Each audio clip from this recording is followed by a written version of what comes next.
Greetings to you all students. How are you? Welcome to template number 12 bridge course class 6th subject English. In this new template, the learning outcome is the students will be able to read for pleasure independently English storybooks, news headlines, advertisements without difficulty. The students will also be able to read silently with comprehension and write events in logical order. Read announcements in a clear, audible voice with proper pronunciation. As usual, instructions for teachers, parents, and facilitators are given. So, students, I will ask you to observe some pictures and match the picture and the related phrase. Here is the learning activity. Lots of things together. Students, you have to read aloud and copy the phrases in your notebook. यहाँ कुछ phrases दिए हैं. बहुत सुंदर चित्र यहाँ नीचे दिए हैं और देखो ये सभी जो चित्र है वह ग्रुप में है. जैसे पक्षियों का ग्रुप है, उसके बाद डॉग्स है उनका ग्रुप है, फिर बहुत अलग अलग पर सभी ग्रुप में है. तो उसे हम कैसे कहेंगे, उसे इंग्लिश में हम उस ग्रुप को क्या कहेंगे ये मैं बताने वाली हूँ. देखो पहला है a flight of birds, a flock of geese, a flock of sheep, a grove of trees, a pack of dogs, a swarm of bees, a colony of ants, a herd of cattle. तो आपको इसमें से ये सीखने जैसा है कि जैसे अगर बहुत सारे पशु पक्षी जो भी चीज़ें हैं वो अगर ग्रुप में रहते हैं तो उसे हम इंग्लिश में क्या कहेंगे. जैसे पक्षी बहुत सारे हैं तो हम क्या कहेंगे, अ फ्लाइट ऑफ बर्ड्स. देखो आकाश में उड़ते हैं ना पक्षी, तो बहुत सुंदर दिखते हैं, तो उसे हम क्या कहेंगे, अ फ्लाइट ऑफ बर्ड्स. उसी तरह से अ फ्लाइट ऑफ बर्ड्स. उसी तरह से देखो अ फ्लोक ऑफ गीज़. फ्लोक यानी क्या, झुंड.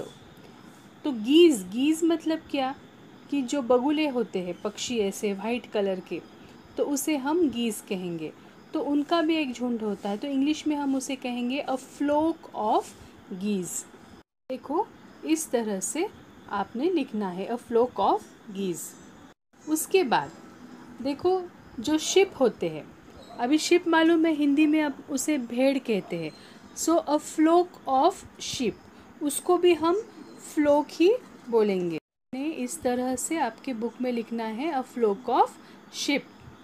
देखो स्टूडेंट्स, इसके बाद आपको बहुत सारे पेड़ दिख रहे हैं.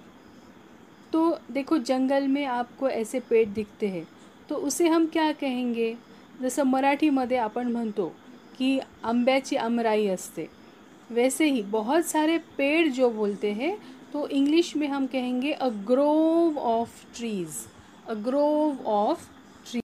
बुक में आपने इस तरह से लिखना है, अ ग्रोव ऑफ ट्रीज़. उसी तरह से देखो जो कुत्ते हैं यहाँ दिख रहे हैं तो वह भी झुंड में है, तो हम क्या कहेंगे, a pack of dogs. A pack of dogs. See in this way you have to write in your notebook students. इसके बाद देखो मधुमक्खियाँ दिख रही है आपको, है ना. मधुमक्खी का छत्ता होता है देखो छात्राओं.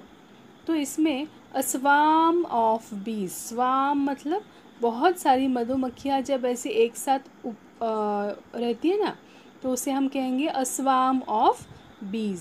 इस तरह से हमने लिखना है, अ स्वार्म ऑफ बीज. अभी बहुत सारी चींटियाँ दिख रही है. तुमको मालूम है जहाँ शक्कर गिरती है, मीठा होता है, वहाँ बहुत सारी चींटियाँ होती है. तो हम क्या कहेंगे, अ कॉलोनी ऑफ एंड्स. एंड्स कहते हैं चींटियों को, तो उनकी कॉलोनी, कॉलोनी ऑफ एंड्स. इस तरह से आप लिखेंगे, अ कॉलोनी ऑफ एंड्स. अभी देखो उसके बाद क्या दिख रहा है, बहुत सारे यहाँ गाय बैल ऐसे दिख रहे हैं, तो उसे हम कैटल कहेंगे, है ना. तो अ हर्ड ऑफ कैटल क्या कहेंगे छात्राओं, अ herd of cattle. We will tell it as a herd of cattle. देखो इस तरह से आपने आपके बुक में लिखना है. So students, can you see many children standing? Someone is sitting on the stairs. बहुत सारे बच्चे, उसे हम क्या कहेंगे? A group of children. A group of children. इस तरह से लिखना है. Then you can see many players standing in a queue. बहुत सारे players जो है वो एक ऐसी लाइन में खड़े हैं. So a team of players मतलब बहुत सारे खिलाड़ियों की एक टीम. आप देखते हो ना अलग अलग sports match, cricket match, football match, तो उसमें एक टीम होती है. सो अ टीम ऑफ प्लेयर्स. देखो इस तरह से आपने आपके बुक में लिखना है, a team of players. Now what do you see in that picture? There are so many people, man, women, children. तो उन्हें हम क्या कहेंगे? पीपल. पर ऐसे बहुत सारे लोग एक साथ रहे तो हम उन्हें क्या कहेंगे? A crowd of people. A crowd of people.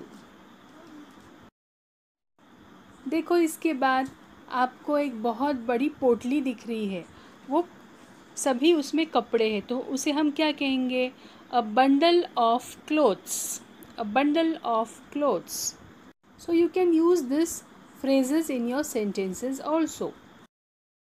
देखो स्टूडेंट्स, उसके बाद आपको लकड़ियों का एक गट्ठा दिख रहा है, बहुत सारे स्टिक्स एक इसमें है, तो उसे हम क्या कहेंगे?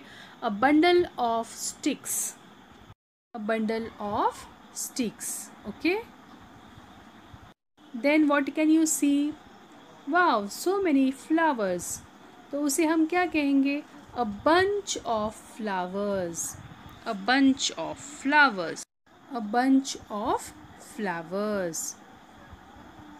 अभी देखो आपकी घर की चाबियाँ होती है, उसका गुच्छा होता है, तो उसे हम क्या कहेंगे? A bunch of keys. A bunch of keys. Okay. Then we can see tasty grapes. तो वो पूरे गुच्छे को क्या कहेंगे? A bunch of grapes.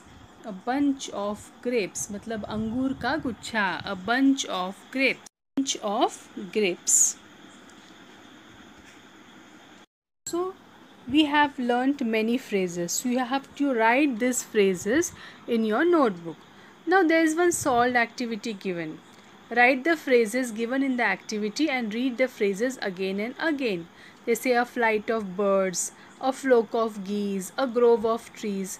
Students, ये घर पे आपने बार बार प्रैक्टिस करनी है और याद करना है. ओके. एंड प्रैक्टिस एक्टिविटी क्या दी है कि read those phrases with proper pronunciation and stress and search the phrases from text book and right in your notebook. आपके टेक्स्ट बुक में भी ऐसे कुछ फ्रेजेस अगर आते होंगे जैसे bunch of grapes, bundle of sticks, bundle of clothes, तो आपने वो सर्च करना है. किधर भी आपको दिखते होंगे तो वो देख के आपने आपके बुक में लिखना है. Okay. And the extension activity is I will ask you many such phrases and words. So this was the end of the activity. Thank you very much, students.